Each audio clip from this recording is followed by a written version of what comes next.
नमस्कार मेरे प्रिय साथियों, आप सभी का हायर एजुकेशन वर्ल्ड चैनल को बहुत-बहुत स्वागत है। आप जैसा कि देख रहे हैं हम Bihar state university service commission की वेबसाइट पे आ चुके हैं, जिसके माध्यम से बिहार में अभी असिस्टेंट प्रोफ़ेसर की नियुक्ति प्रक्रिया ली जा रही है।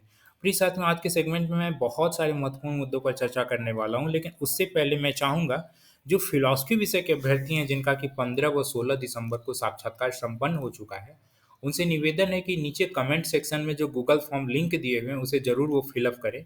जिसके माध्यम से आपको आने वाले समय में या तो अगले रविवार या फिर किसी अन्य दिन संध्या 7 बजे से आपको online Google Meet platform provide कराई जाएगी, जिसके माध्यम से आप अपने-अपने इंटरव्यू एक्सपीरियंस को साझा करेंगे। जैसा कि अगर आप इस चैनल से जुड़े हुए हैं, तो आप देख पाएँगे कि जिन-जिन विषयों के साक्षात्कार संपन्न हो जा रहे थे, हायर एजुकेशन वर्ल्ड चैनल की तरफ से उनके इंटरव्यू एक्सपीरियंस के लिए एक मीटिंग रखी जा रही थी। उसी प्रक्रिया को अनवरत दोहराते हुए आपके भी विषय के इंटरव्यू एक्सपीरियंस को सुनने के लिए चैनल की तरफ से एक तरह से मीटिंग रखी जाएगी। तो आपसे निवेदन है कि उस गूगल फॉर्म लिंक को ज़रूर भरें, जिससे कि आप अन्य भी अभ्यर्थियों के इंटरव्यू एक्सपीरियंस को सुन पाएँगे। साथ ही साथ आप आने वाले अन्य विषयों के अभ्यर्थियों के लिए मार्गदर्शन का कार्य करेंगे, जिसके माध्यम से उनके साक्षात्कार सहूलियत से गुज़रे और वो त्रुटि ना करें जो कि कहीं न कहीं भूल-चूक वश आपसे कोई त्रुटि अगर हो गई हो साक्षात्कार में। तो ख़ैर आगे बढ़ते हैं, लेकिन आगे बढ़ने से पहले मैं चाहूँगा कि उनका बड़े ही तहे दिल से स्वागत करना चाहूँगा जो गणमान्य महानुभाव हाल के दिनों में ही इस चैनल को सब्सक्राइब किए हैं। अब कहीं न कहीं हम ऐसा कह सकते हैं कि इस चैनल की आवाज़ सीधे आयोग तक पहुँचेगी। यूट्यूब की एक पॉलिसी होती है जिसके माध्यम से हम किसी अपने सब्सक्राइबर की निजता को यहाँ पर पब्लिक डोमेन में नहीं ला सकते, इस वजह से मैं उनका नाम तो नहीं ज़ाहिर करूँगा। बट वो गणमान्य महानुभाव के आ जाने से ऐसा हम कह सकते हैं कि अब चैनल की आवाज़ सीधे आयोग तक पहुँचेगी और कहीं न कहीं वो पहुँच रही है, उसका परिणाम भी नज़र आ रहा है। अभी हाल के दिनों में एक हिंदी विषय का कोरिजेंडम जारी किया गया है, हिंदी विषय संबंध में। हिंदी विषय में मैंने स्पष्ट रूप से जब रिज़ल्ट प्रकाशित किया गया था, तभी वहाँ पर प्रदर्शित किया था कि विज़ुअली इम्पेयर्ड में चूँकि वहाँ पर 3 सीटें थीं और 2 ही अभ्यर्थियों का चयन दिखाया गया था। 1 सीटें वैकेंट नहीं रखी गई थी, तो आखिर वो सीटें कहाँ गईं? इसके संबंध में मैंने वीडियो ऑलरेडी जारी किया है, आप देख सकते हैं प्लेलिस्ट में जाकर के। लेकिन आयोग ने तुरंत ही उसके 2-3 दिन बाद एक कोरिजेंडम जारी किया और उसमें स्पष्ट किया कि एक्चुअल में बैकवर्ड कैटेगरी में एक विज़ुअल इम्पेयर्ड कैंडिडेट का चयन हुआ है, जो कहीं न कहीं टंकल त्रुटि यानी टाइपिंग एरर की वजह से वो विज़ुअली इम्पेयर्ड लिखना भूल गए थे। तो एक्चुअल में 3 अभ्यर्थी जो कि विज़ुअली इम्पेयर्ड कैटेगरी में होने चाहिए, वो चयन ऑलरेडी किया जा चुका है। तो ये बहुत ही बड़ी अच्छी बात है कि आयोग ने स्पष्ट रूप से पारदर्शिता ले आने के लिए सभी पहलुओं को वहाँ पे ज़ाहिर किया, तो ये अच्छी चीज़ है। आगे एक चीज़ और आयोग ने सुधार किया है। जैसा कि आप देख पा रहे हैं हाल के दिनों के घटनाक्रम की बात करें तो एनवायरमेंटल साइंस के संबंध में कल औपबंधिक सूची जारी कर दी गई है। वैसे इसमें भी रोचक तथ्य ये है कि इनके द्वारा 2 बार लिस्ट जारी की गई। एक बार जो लिस्ट जारी की गई उसमें एनवायरमेंटल साइंस और मनोविज्ञान विषय दोनों का ज़िक्र था। आप देख पा रहे हैं ये पहली लिस्ट जारी की गई 16/12/2022 को। इसमें ऊपर में पर्यावरण विज्ञान लिखा था, नीचे में मनोविज्ञान विषय लिखा था। कहीं न कहीं ये भी तंकड़ त्रुटि थी। इसके बाद थोड़ी ही देर बाद इसे विथड्रॉ कर लिया गया, वापस ले लिया गया। इसके बाद नया नोटिफ़िकेशन जारी किया गया जिसमें स्पष्ट रूप से आप देख सकते हैं दोनों जगह पर्यावरण विज्ञान ही लिखा हुआ है, उसे तुरंत सुधार लिया गया। यहाँ भी देख पा रहे हैं पर्यावरण विज्ञान और यहाँ भी देख पा रहे हैं आप पर्यावरण विज्ञान। खैर हम चलते हैं मूल मुद्दे की ओर। अगर पर्यावरण विज्ञान की बारे में हम कहें तो ये 16 तारीख यानी कल के ही दिन नोटिफ़िकेशन जारी किया गया है। इसमें क्या-क्या मुख्य बातें थी? तो पहली बात तो ये है कि 1504 हार्ड कॉपी ससमय पहुँची हैं। टोटल देखिए आप 104 सीटें आप देख पा रहे हैं। यहाँ पर एक चीज़ और आयोग ने स्पष्टीकरण किया जो कि पहले कई विषयों में नहीं दिया जा रहा था। हिंदी विषय में मैंने इस चीज़ को ज़ाहिर किया था कि हिंदी विषय में भी एसटी कैटेगरी में कुछ सीटें वैकेंट रह गई थीं, अभ्यर्थी नहीं मिल पाए थे। तो आयोग ने किसी तरह की रिक्ति संबंधित वहाँ पे सूचना नहीं जारी की थी कि कितने सीटें वैकेंट रह रही हैं। इस चीज़ को मैंने वहाँ पे प्रदर्शित किया था और कहीं न कहीं वो बातें आयोग तक भी अब पहुँच चुकी हैं। इसी वजह से आप देख पा रहे हैं यहाँ पर अनुसूचित जनजाति कोटि हेतु एक भी सुयोग्य अभ्यर्थी उपलब्ध नहीं है। ये स्पष्ट रूप से पहले ही ज़ाहिर कर दिया गया है, जो कि हाल के दिनों में कुछ विषयों में जब रिक्ति रह रही थी, इसके बावजूद उसे जारी नहीं किया जा रहा था। तो आप देख पा रहे हैं जैसा कि यहाँ पे लिख दिया गया है, इस प्रकार मात्र 102 अभ्यर्थी पदों के लिए ही साक्षात्कार आयोजन किया जाना है। तो हम देखते हैं कि 102 अभ्यर्थी पदों के लिए जिनका साक्षात्कार किया जाना है, उसमें क्या-क्या चीज़ें हैं। तो सबसे पहले तो आप देखिए कि ये एसटी की सीटें जो कि वैकेंट थीं, मैंने ऑलरेडी यहाँ पे दिखाया कि ये चीज़ें लिखी हुई हैं।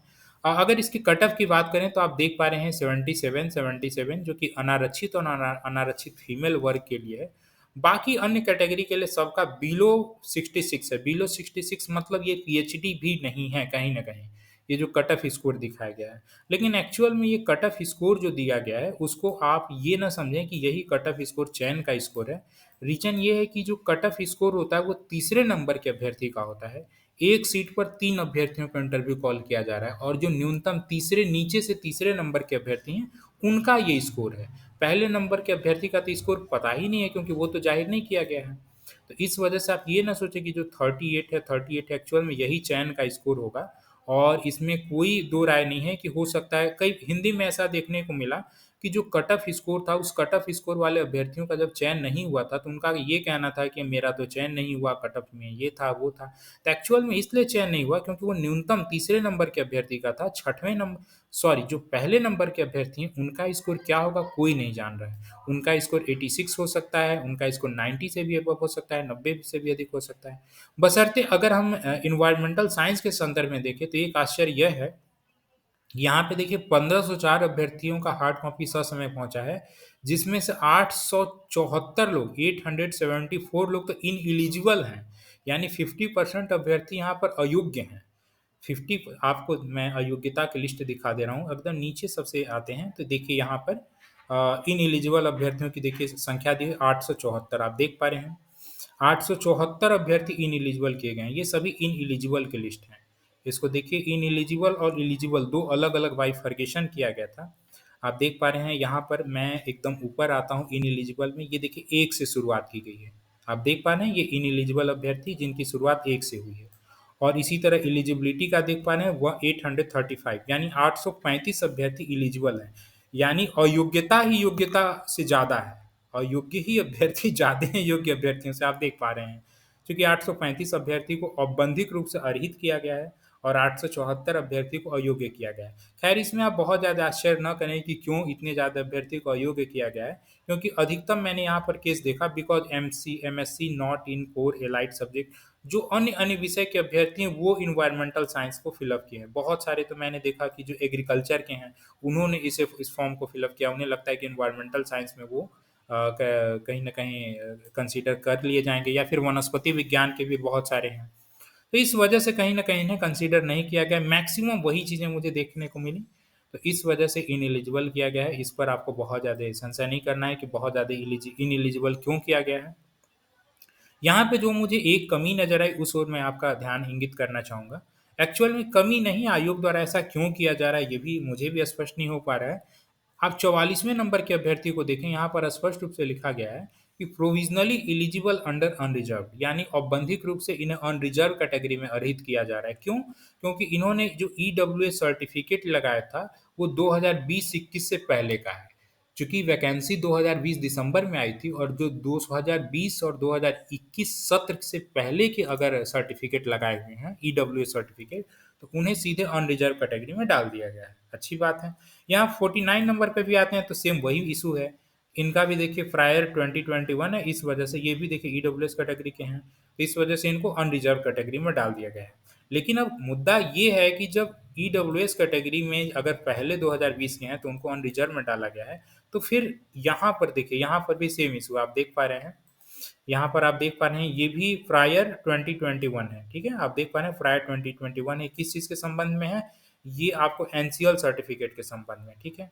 तो जब बीसी कैटेगरी का कोई अभ्यर्थी रह रहा है और उसके दस्तावेज अगर 2020 और 21 सत्र से पहले के रह रहे हैं, तो उनसे तो पुराना कागजात मांगा जा रहा है, उनसे कहा जा रहा है आप नवीन सर्टिफिकेट बना करके दीजिए। स्पष्ट रूप से देखिए लिखा हुआ है provisionally eligible subject to submission of declaration in form 18B या करेंट एनसीएल, ठीक है? यानी तत्काल का आप एनसीएल सर्टिफिकेट बनवा के दीजिए, तब आपको योग्य कर लिया जाएगा।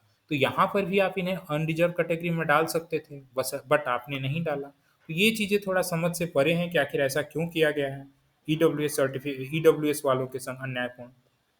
वैसे ये अन्याय है, क्या है वो तो अभ्यर्थी ही समझे और आयोग समझे, मैं क्यों जस्टिफाई करने जाऊँ। चलिए मैं कुछ आपके लाइव क्वेश्चन आंसर ले लेता हूँ जो कि आपने यूट्यूब पे बहुत सारे कमेंट कर रखे हैं, तो मुझे लगा कि उन सभी प्रश्नों के प्रत्युत्तर दिए जाने चाहिए। मीरा झा जी का कहना है कि सर जनरल पीडीएफ में है क्या, उसका हार्ड कॉपी ले जाना है इंटरव्यू के टाइम?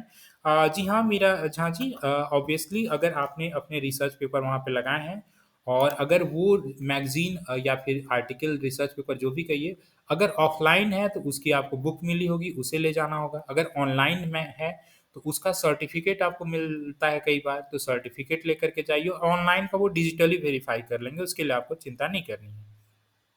रामनिवास राम जी का कहना है कि ज्योग्राफी सब्जेक्ट का कब तक होने की संभावना है? Wait and watch Ramniwas ji, may be जनवरी फरवरी में देखने को मिले। सुनील कुमार जी, सर बोटनी का इंटरव्यू, जी हाँ फरवरी मार्च तक देखने को मिल सकता है। ये सरिता शर्मा जी का कहना है कि पॉलिटिकल साइंस का कट ऑफ कितना जाएगा और कितना में इंटरव्यू कॉल आएगा? सरिता जी कुछ कहा नहीं जा सकता, वैसे आप देख पा रही हैं अन्य विषयों से अगर हम तुलना करें तो वही मानकर चलिए 78 to 80 रह सकता है अगर जनरल कैटेगरी की बात करें तो। और पीडब्ल्यू यकीन जी 2023, इनका कहना है कि सबसे पहले आपके चैनल के लिए बहुत-बहुत धन्यवाद, जिसके द्वारा मुझे सही टाइम पर सही जानकारी मिल सकी। बहुत-बहुत आपका आभार जी, आप इस चैनल से जुड़े हैं। सर मेरा selection PPU Pataliputra university Hindi subject से हुआ है, आपको बहुत-बहुत बधाई। तो जॉइनिंग कब तक करी की जाएगी, इसके संबंध में एक वीडियो बनाएँ। एक्चुअल में इसके संबंध में बहुत ज़्यादा कुछ कहने की ज़रूरत नहीं है, अगर आप इस चैनल से बहुत पहले से जुड़े होंगे तो आप देख पाएँगे जो भी जॉइन कर चुके हैं उन वो भी अपने-अपने एक्सपीरियंस साझा किए हैं कि उनकी जॉइनिंग कैसे हुई है, क्या हुई है। तो आप प्लेलिस्ट में जा कर के पहले तो उन्हें भी आप सुन सकते हैं कि उनकी जॉइनिंग कैसे हुई, क्या-क्या प्रोसीजर रहे। वैसे मैं आपको स्पष्ट रूप से यहाँ एक बार पुनरावृत्ति करना चाहूँगा कि जो भी आपके रिज़ल्ट प्रकाशन किए गए हैं इसके उसके एक चैनल होता है, चैनल दैट मीन्स कि आयोग के बाद आपके वो लेटर जाते हैं शिक्षा विभाग के पास और शिक्षा विभाग के बाद जाते हैं राजभवन में। और राजभवन के बाद आपके विश्वविद्यालय में जाते हैं जहाँ पर आपका चयन किया गया है। तो चूँकि पहले क्या होता था कि छोटे-छोटे विषय के रिज़ल्ट प्रकाशित किए जाते थे, तो उसमें बंडल जब 2-4 विषयों का कलेक्ट रूप में रिज़ल्ट प्रकाशित किया जा चुका रहता था, तब उसे उच्च शिक्षा विभाग तक भेजा जाता था, इसके बाद उसे राजभवन तक भेजा जाता था। लेकिन चूँकि हिंदी जैसे बड़े विषय हैं जिसमें कि 292 अभ्यर्थियों का चयन होना था, हुआ है, तो या फिर शायद 290, यस 290 का चयन हुआ है, तो वैसे केस में चूँकि हिंदी अपने आप में ही बड़ा विषय है, इसलिए इसे शायद अन्य विषय की इंतज़ार करने की ज़रूरत नहीं होगी और आयोग की तरफ से लेटर आगे फॉरवर्ड किया जा चुका होगा। उम्मीद है कि अब ये लेटर उच्च शिक्षा विभाग या फिर राजभवन तक पहुँच चुका होगा और उम्मीद रखिए कि ये यूनिवर्सिटी में जाते-जाते मध्य जनवरी आ सकती है। तो मध्य जनवरी तक उम्मीद रखें कि शायद आपको जॉइनिंग की जाए। मुकेश कुमार झा जी का कहना है, सर मैं तो जॉइन कर चुका हूँ असिस्टेंट प्रोफ़ेसर में, किसी का मोबाइल नंबर चाहिए? जी नहीं, आप पब्लिक डोमेन में क्षमा करिएगा मुकेश जी, मैं नंबर नहीं डाल सकता हूँ। संगीता सिंह जी का कहना है कि सर 1 बुक में है तो पेपर सबमिट है तो मान्य होगा? जी हाँ, अगर एक ही बुक में अगर आपके 2 रिसर्च पेपर हैं तो ऐसी स्थिति में अगर एक ही सत्र में है, एक ही समय में है, तो शायद उसे स्वीकार किया जाए या ना किया जाए। लेकिन अगर एक बुक में है और अलग-अलग समय में प्रकाशित है, तो बिल्कुल उसे मान्य किया जाना चाहिए। खुशी श्रीवास्तव जी का कहना है कि मेरे साथ भी यही हुआ, आपने किस चीज़ को इंगित किया ये नहीं समझ पा रहा हूँ। Good evening, doctor Saumya ji का कहना है कि how can I join your meeting? Saumya ji जो नीचे गूगल फॉर्म लिंक दिया हुआ है आप उसे फिल अप कर दें, ठीक है? उसके माध्यम से आपको भी जोड़ लिया जाएगा। कुमारी आशा लता जी का कहना है कि मिल नहीं रहा है, क्या कर सकते हैं आगे? किस चीज़ के संदर्भ में कह रही हैं, समझ से परे है।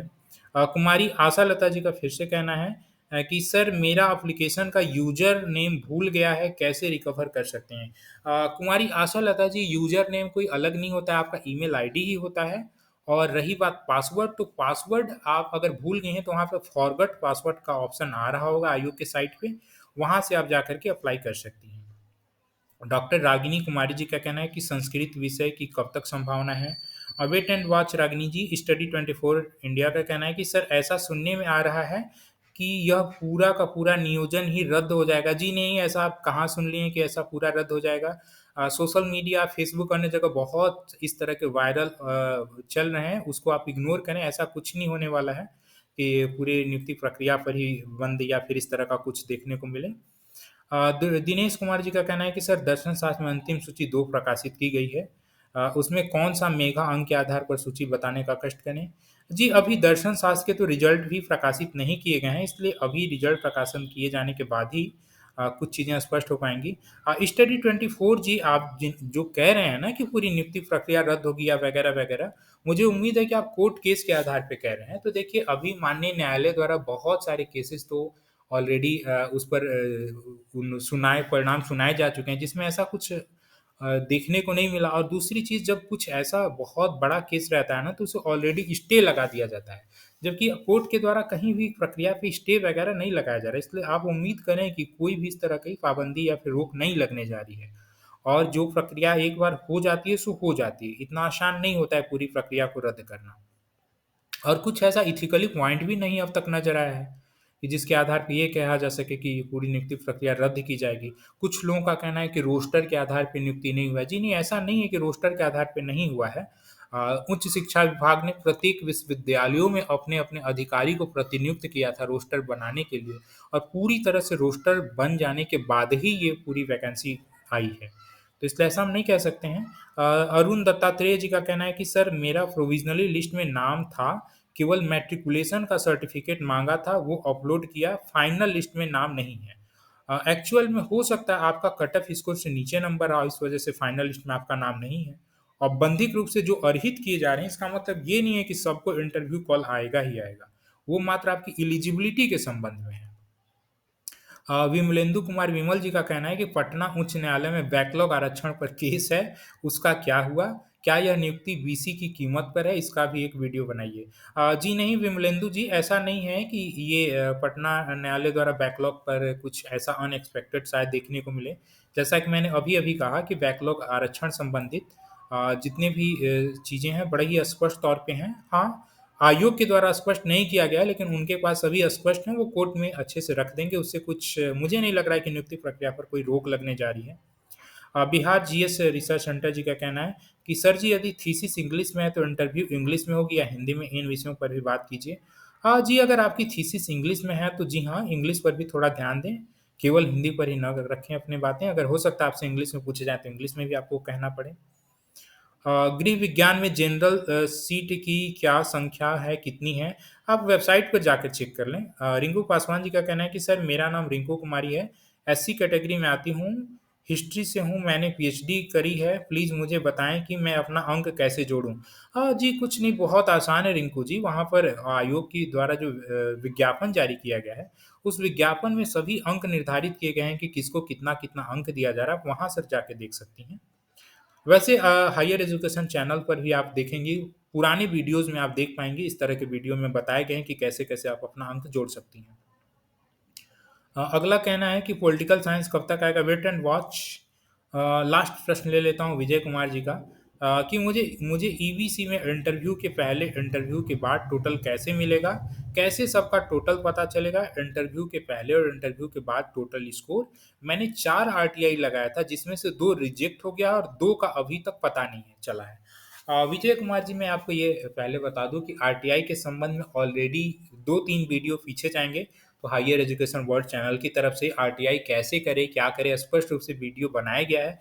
वैसे फिर भी अगर आरटीआई संबंधित कुछ अगर दुविधा रह गई है, तो मैं पार्ट 2 वीडियो ज़रूर उसके संबंध में आपको अगले वीडियो में मिलता हूँ कि आरटीआई कैसे करें कि आपको सभी दस्तावेज़ उपलब्ध हों समय पे और सभी चीज़ें आपका आरटीआई रिजेक्ट ना किया जाए। तो इसके संबंध में मैं ज़रूर नेक्स्ट वीडियो लेकर के आऊँगा।